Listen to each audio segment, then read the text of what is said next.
with U.S. and allied forces bracing for renewed military conflict in the Persian Gulf. Democratic presidential candidate Michael R.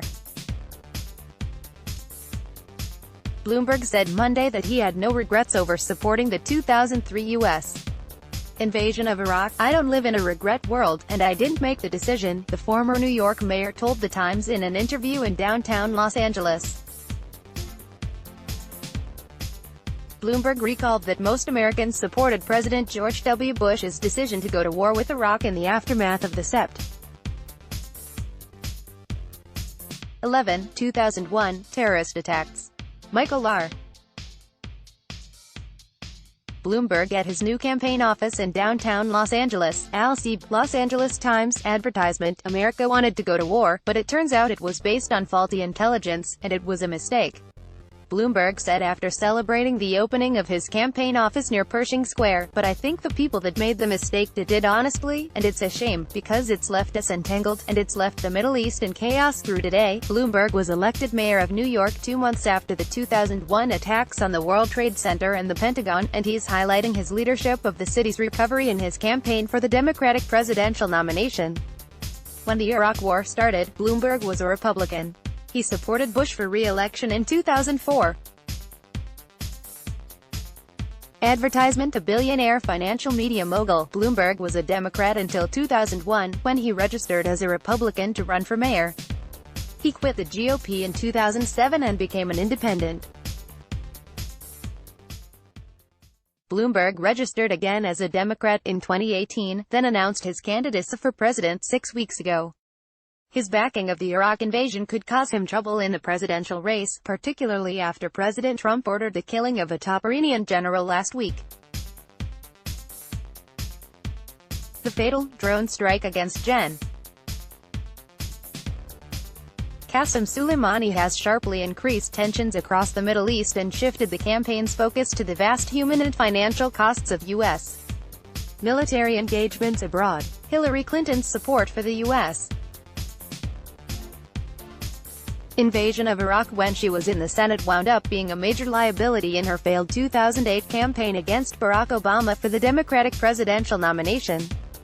Vermont Senator Bernie Sanders used Clinton's vote for the war as a central line of attack against her in the 2016 Democratic race.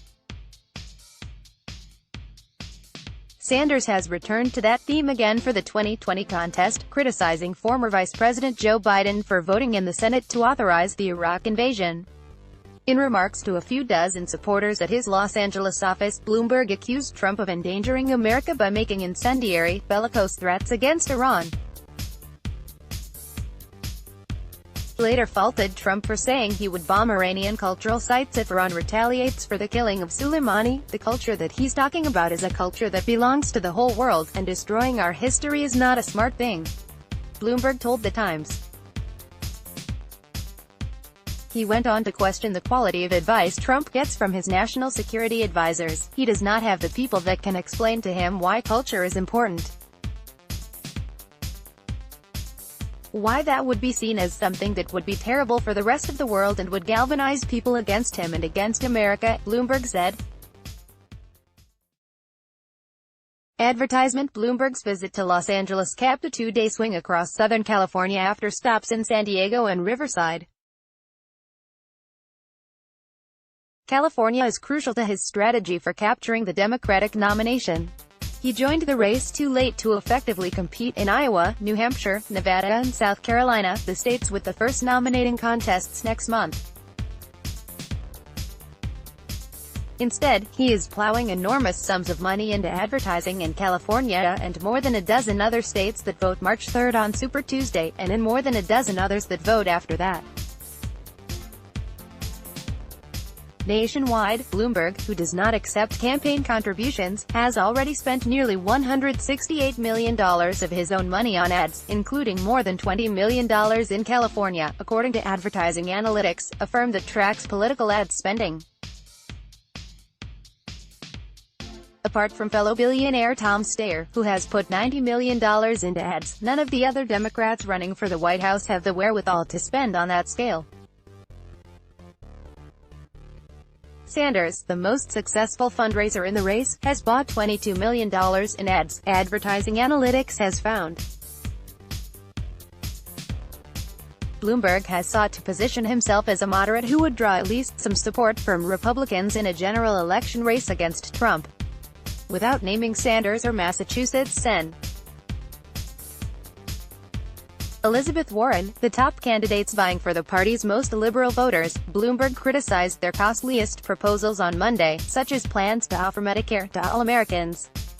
Advertisement: "The country's not ready for some of those things and maybe never will be," he said. "We want an evolution, not a revolution in this country," Sen. Bernie Sanders has criticized former Vice President Joe Biden for voting in the Senate to support America's 2003 invasion of Iraq. Rick Scutari, Associated Press. Bloomberg also said he would not try to repeal a portion of Trump's 2017 tax overhaul that hit California, New York and some other Democratic-leaning states especially hard, a $10,000 limit on federal income tax deductions for state and local tax payments. Residents of high-tax states are most likely to exceed the $10,000 cap. "I think that California and New York, at this point, rather than complaining, should try to adjust their budgets to live with the fact that they're not going to have that deductibility," he said. "Congress will never restore the full deduction," he said, "unless the savings for taxpayers in states like California and New York are matched for Americans everywhere else. I've always thought in my case, even if taxes are higher, I get something for my money. I will feel proud of living in New York," he said. "I'm proud of the opportunities that it gave me." Let's block ads. Why?